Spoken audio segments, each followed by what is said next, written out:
I'd like to tell you about the strangest secret in the world.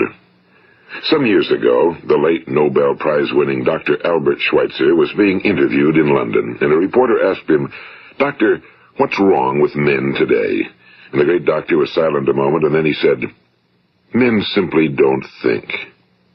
It's about this that I want to talk with you. We live today in a golden age. This is an era that man has looked forward to, dreamed of, and worked toward for thousands of years. But since it's here, we pretty well take it for granted. We in America are particularly fortunate to live in the richest land that ever existed on the face of the earth, a land of abundant opportunity for everyone. But do you know what happens?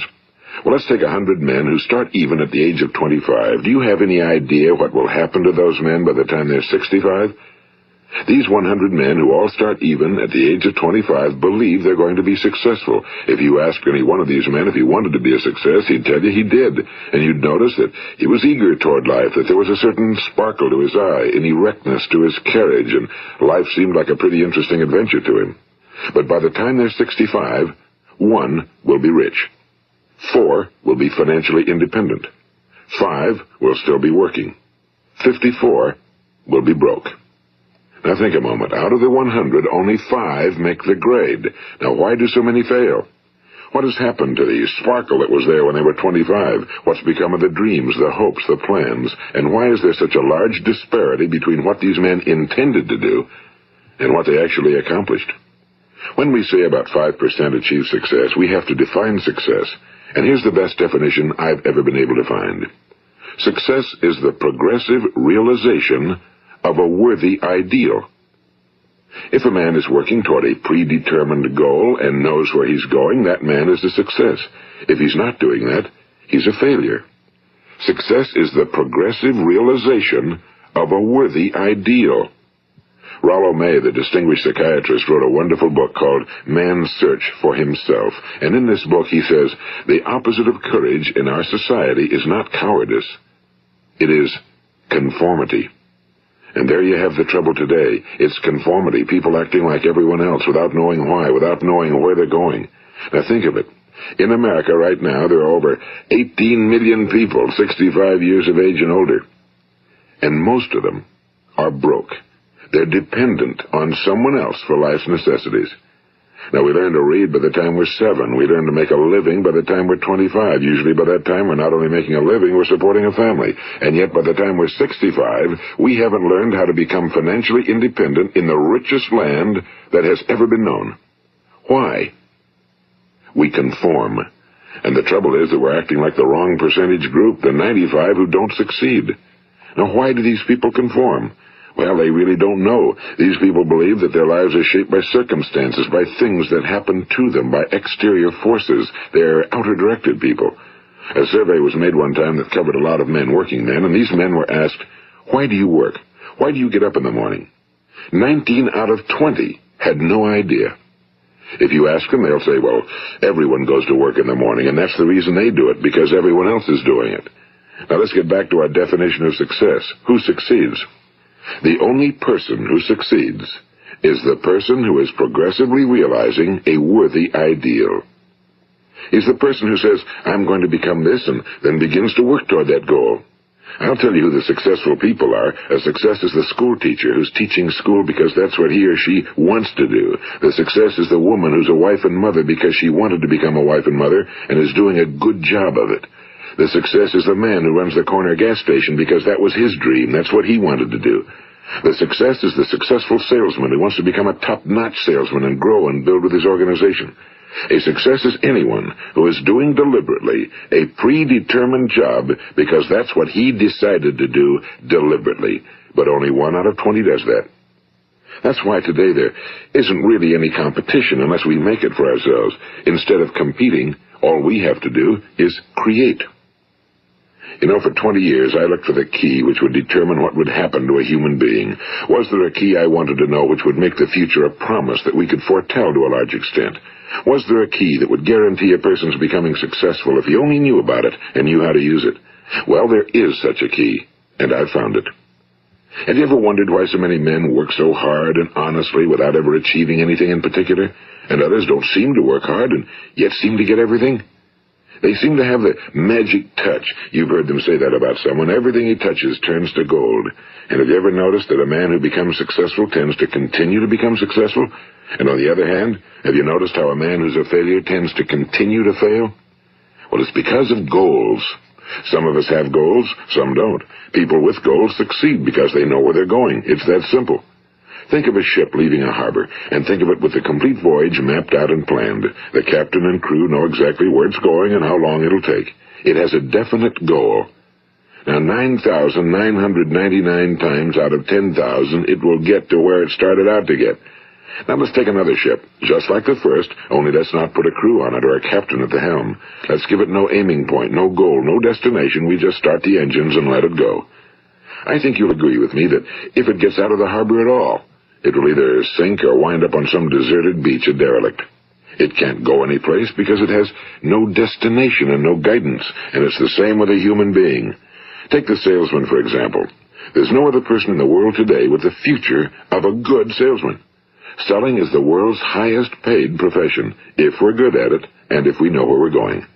Every company needs top-notch salesmen, and they reward those men. The sky's the limit for them. But how many can you find? Someone once said the human race is fixed, not to prevent the strong from winning, but to prevent the weak from losing. The American economy today can be likened to a convoy in time of war. The entire economy is slowed down to protect its weakest link, just as the convoy had to go at the speed that would permit its slowest vessel to remain in formation.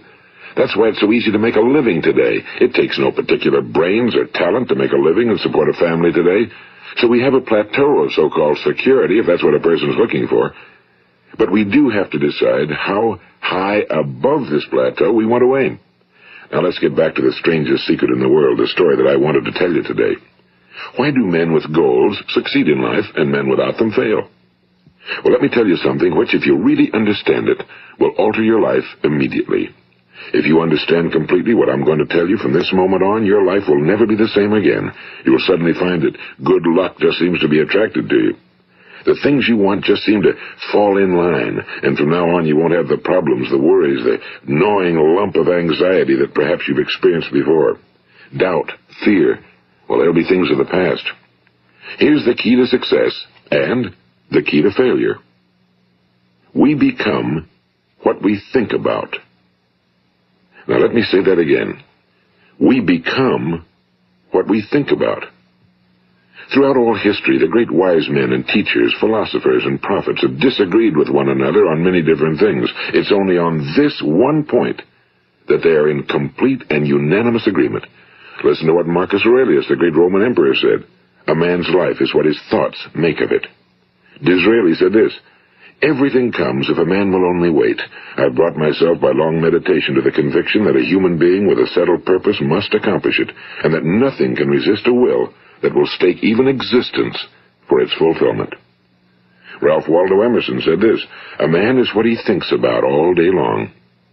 William James said, the greatest discovery of my generation is that human beings can alter their lives by altering their attitudes of mind.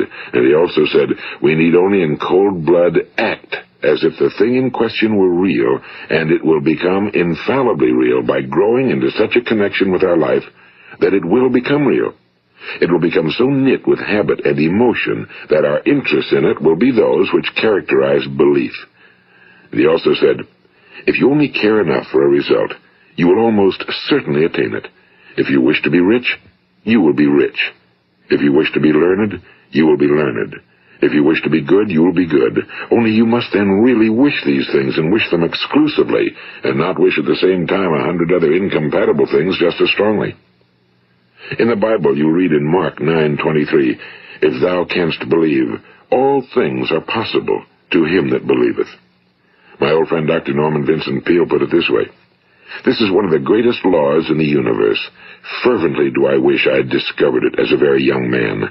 It dawned upon me much later in life, and I found it to be one of the greatest, if not my greatest discovery outside of my relationship to God. The great law, briefly and simply stated, is that if you think in negative terms, you will get negative results. If you think in positive terms, you will achieve positive results. That is the simple fact, he went on to say, which is at the basis of an astonishing law of prosperity and success. In 3 words, believe and succeed. William Shakespeare put it this way: our doubts are traitors and make us lose the good we oft might win by fearing to attempt. George Bernard Shaw said, people are always blaming their circumstances for what they are. I don't believe in circumstances. The people who get on in this world are the people who get up and look for the circumstances they want, and if they can't find them, make them. Well, it's pretty apparent, isn't it? And every person who discovered this for a while believed that he was the first one to work it out. We become what we think about. Now, it stands to reason that a person who's thinking about a concrete and worthwhile goal is going to reach it, because that's what he's thinking about, and we become what we think about. Conversely, the man who has no goal, who doesn't know where he's going, and whose thoughts must therefore be thoughts of confusion and anxiety and fear and worry, becomes what he thinks about. His life becomes one of frustration and fear and anxiety and worry. And if he thinks about nothing, he becomes nothing. Now, how does it work? Why do we become what we think about? Well, I'll tell you how it works as far as we know. Now, to do this, I want to tell you about a situation that parallels the human mind. Suppose a farmer has some land, and it's good fertile land. Now, the land gives the farmer a choice. He may plant in that land whatever he chooses. The land doesn't care. It's up to the farmer to make the decision.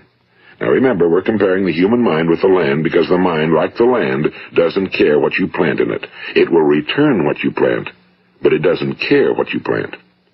Now let's say that the farmer has 2 seeds in his hand. One is a seed of corn, the other is nightshade, a deadly poison. He digs 2 little holes in the earth and he plants both seeds, one corn, the other nightshade. He covers up the holes, waters, and takes care of the land, and what will happen? Invariably the land will return what's planted. As it's written in the Bible, as ye sow, so shall ye reap. Now remember, the land doesn't care. It'll return poison in just as wonderful abundance as it will corn. So up come the 2 plants, one corn, one poison. Now, the human mind is far more fertile, far more incredible and mysterious than the land, but it works the same way. It doesn't care what we plant. Success, failure. A concrete, worthwhile goal, or confusion. Misunderstanding, fear, anxiety, and so on. But what we plant, it must return to us. You see, the human mind is the last great unexplored continent on Earth. It contains riches beyond our wildest dreams. It will return anything we want to plant.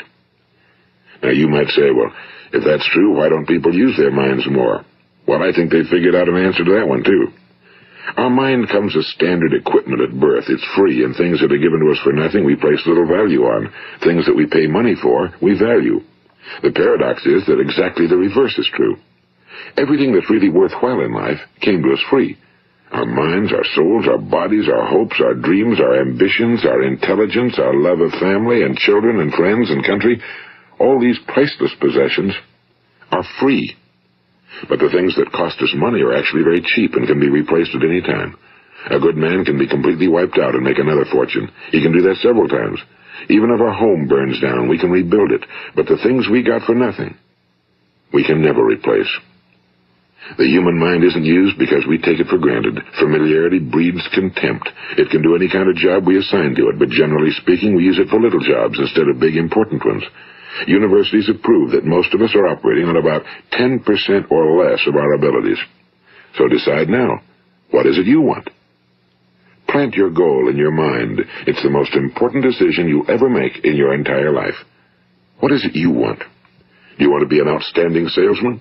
A better worker at your particular job? Do you want to go places in your company? In your community? Do you want to get rich? All you've got to do is plant that seed in your mind, care for it, work steadily toward your goal, and it will become a reality. It not only will, there's no way that it cannot. You see, that's a law, like the laws of Sir Isaac Newton, the laws of gravity. If you get on top of a building and jump off, you'll always go down. You'll never go up, and it's the same with all the other laws of nature. They always work. They're inflexible. Think about your goal in a relaxed, positive way. Picture yourself in your mind's eye as having already achieved this goal. See yourself doing the things you will be doing when you've reached your goal. Ours has been called the phenobarbital age, the age of ulcers and nervous breakdowns and tranquilizers. At a time when medical research has raised us to a new plateau of good health and longevity, far too many of us worry ourselves into an early grave trying to cope with things in our own little personal ways without learning a few great laws that will take care of everything for us. These things we bring on ourselves through our habitual way of thinking. Every one of us is the sum total of his own thoughts. He is where he is because that's exactly where he really wants to be, whether he'll admit that or not. Each of us must live off the fruit of his thoughts in the future, because what you think today and tomorrow, next month and next year, will mold your life and determine your future. You're guided by your mind. I remember one time I was driving through eastern Arizona, and I saw one of those giant earth-moving machines roaring along the road at about 35 miles an hour with what looked like 30 tons of dirt in it. A tremendous, incredible machine, and there was a little man perched way up on top with the wheel in his hands guiding it. And as I drove along, I was struck by the similarity of that machine to the human mind. Just suppose you're sitting at the controls of such a vast source of energy. Are you going to sit back and fold your arms and let it run itself into a ditch? Or are you going to keep both hands firmly on the wheel and control and direct this power to a specific, worthwhile purpose? It's up to you. You're in the driver's seat. You see, the very law that gives us success is a two-edged sword. We must control our thinking. The same rule that can lead a man to a life of success, wealth, happiness, and all the things he ever dreamed of for himself and his family. That very same law can lead him into the gutter. It's all in how he uses it, for good or for bad. This is the strangest secret in the world. Now, why do I say it's strange, and why do I call it a secret? Actually, it isn't a secret at all. It was first promulgated by some of the earliest wise men, and it appears again and again throughout the Bible, but very few people have learned it, understand it. That's why it's strange, and why for some equally strange reason it virtually remains a secret. I believe that you could go out and walk down the main street of your town and ask one man after another what the secret of success is, and you probably wouldn't run into one man in a month who could tell you. Now, this information is enormously valuable to us if we really understand it and apply it. It's valuable to us not only for our own lives, but the lives of those around us, our families, employees, associates, and friends. Life should be an exciting adventure. It should never be a bore. A man should live fully, be alive. He should be glad to get out of bed in the morning. He should be doing a job he likes to do because he does it well. One time I heard Grove Patterson, the great late editor-in-chief of the Toledo Daily Blade, make a speech, and as he concluded his speech, he said something I've never forgotten. He said, "My years in the newspaper business have convinced me of several things. Among them, that people are basically good, and that we came from someplace, and we're going someplace. So we should make our time here an exciting adventure. The architect of the universe didn't build a stairway leading nowhere." And the greatest teacher of all, the carpenter from the plains of Galilee, gave us the secret time and time again. As ye believe, so shall it be done unto you.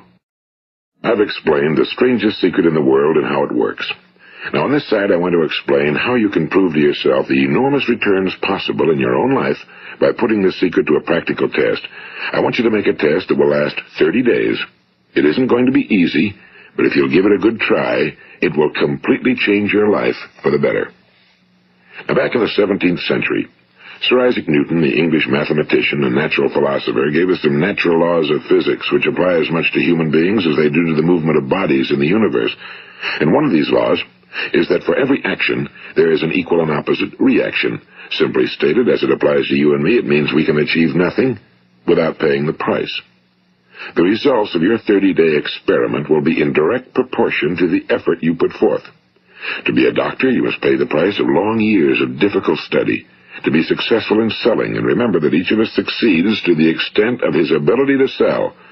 Selling our families on our ideas, selling education in schools, selling our children on the advantages of living the good and honest life, selling our associates and employees on the importance of being exceptional people.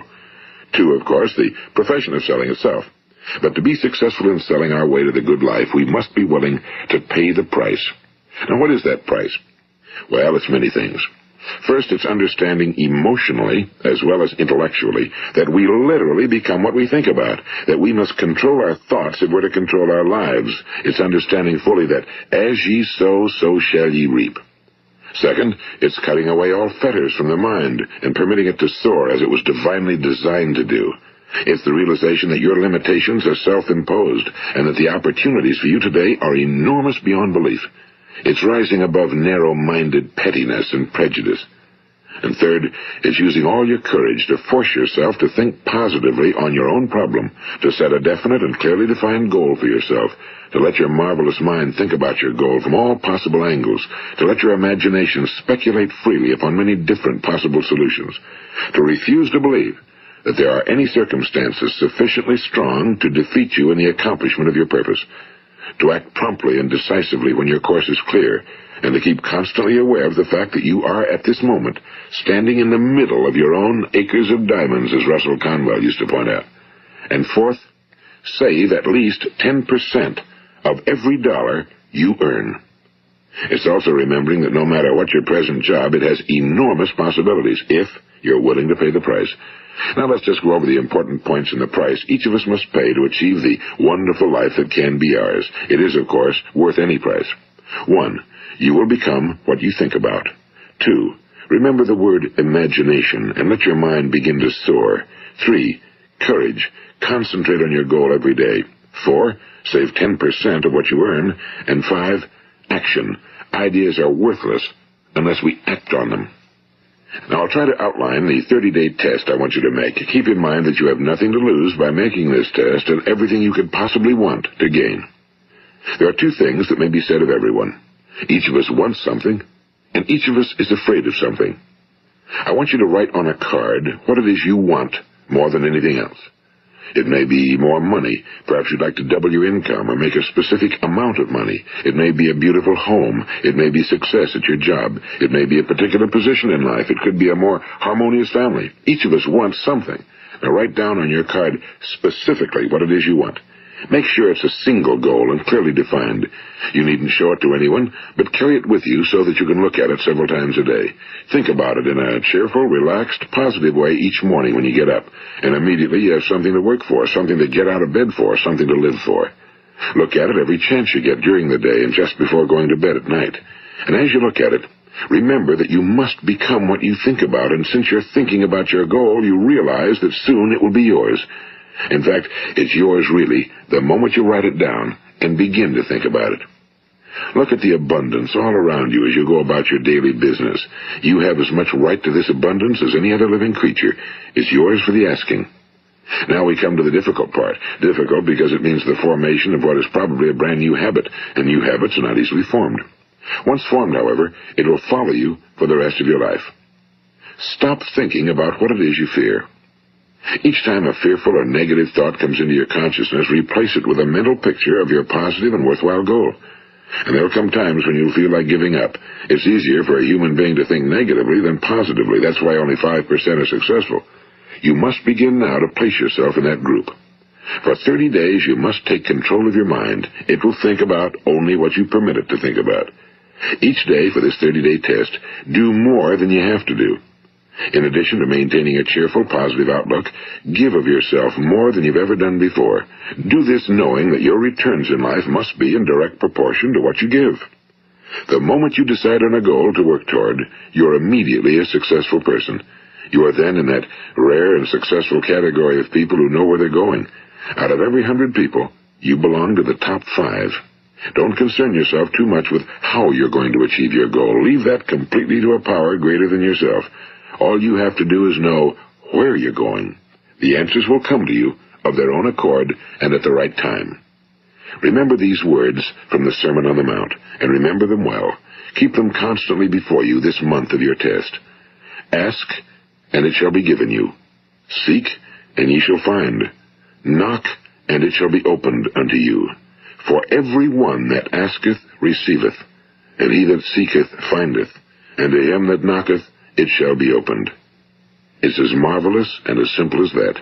In fact, it's so simple that in our seemingly complicated world, it's difficult for an adult to understand that all he needs is a purpose and faith.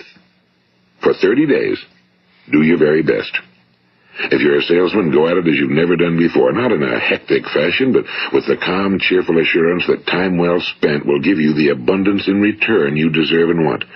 If you're a homemaker, devote your 30-day test to completely giving of yourself without thinking about receiving anything in return, and you'll be amazed at the difference it makes in your life.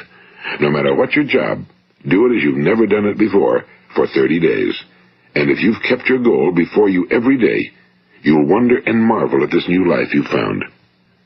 Dorothea Brand, the outstanding editor and writer, discovered it for herself and tells about it in her fine book, Wake Up and Live. Her entire philosophy is reduced to the words, act as though it were impossible to fail. She made her own test with sincerity and faith, and her entire life was changed to one of overwhelming success. Now, you make your test for 30 full days. Don't start your test until you've made up your mind to stick with it. You see, by being persistent, you're demonstrating faith. Persistence is simply another word for faith. If you didn't have faith, you'd never persist. If you should fail during your first 30 days, by that I mean suddenly find yourself overwhelmed by negative thoughts, you've got to start over again from that point and go 30 more days. Gradually, your new habit will form until you find yourself one of that wonderful minority to whom virtually nothing is impossible. And don't forget the card. It's vitally important as you begin this new way of living. On one side of the card, write your goal, whatever it may be. On the other side, write the words we've quoted from the Sermon on the Mount. Ask, and it shall be given you.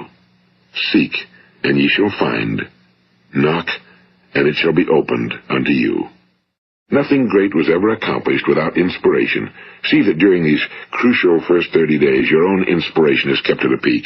And above all, don't worry. Worry brings fear, and fear is crippling. The only thing that can cause you to worry during your test is trying to do it all yourself. Know that all you have to do is hold your goal before you. Everything else will take care of itself. Remember also to keep calm and cheerful. Don't let petty things annoy you and get you off course. Now, since making this test is difficult, some will say, why should I bother? Well, look at the alternative. No one wants to be a failure. No one really wants to be a mediocre individual. No one wants a life constantly filled with worry and fear and frustration. Therefore, remember that you must reap that which you sow. If you sow negative thoughts, your life will be filled with negative things. If you sow positive thoughts, your life will be cheerful, successful, and positive. Now, gradually, you will have a tendency to forget what you've heard on this recording. Play it often. Keep reminding yourself of what you must do to form this new habit. Gather your whole family around at regular intervals and listen to what's been said here. You know, most men will tell you that they want to make money without understanding the law.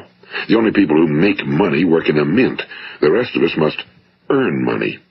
This is what causes those who keep looking for something for nothing or a free ride to fail in life. The only way to earn money is by providing people with services or products which are needed and useful. We exchange our time and our product or service for the other man's money. Therefore, the law is that our financial return will be in direct proportion to our service. Now, success is not the result of making money. Making money is the result of success, and success is in direct proportion to our service. Most people have this law backwards. They believe that you're successful if you earn a lot of money. The truth is that you can only earn money after you're successful. It's like the story of the man who sat in front of the stove and said to it, give me heat, and then I'll add the wood. How many men and women do you know, or do you suppose there are today, who take the same attitude toward life? There are millions. We've got to put the fuel in before we can expect heat. Likewise, we've got to be of service first before we can expect money. Don't concern yourself with the money. Be of service, build, work, dream, create. Do this and you'll find there's no limit to the prosperity and abundance that will come to you. Prosperity, you know, is founded upon a law of mutual exchange. Any person who contributes to prosperity must prosper in turn himself. Sometimes the return will not come from those you serve, but it must come to you from someplace, because that's the law. For every action, there is an equal and opposite reaction. As you go daily through your 30-day test period, remember that your success will always be measured by the quality and quantity of service you render, and money is a yardstick for measuring this service. No man can get rich himself unless he enriches others. Now, there are no exceptions to a law. You can drive down any street in America and from your car estimate the service that's being rendered by the people living on that street. Had you ever thought of this yardstick before? It's interesting. Some, like ministers and priests and other devoted people, measure their returns in the realm of the spiritual, but again, their returns are equal to their service. Once this law is fully understood, any thinking person can tell his own fortune. If he wants more, he must be of more service to those from whom he receives his return. If he wants less, he has only to reduce his service. This is the price you must pay for what you want. If you believe you can enrich yourself by deluding others, you can end only by deluding yourself.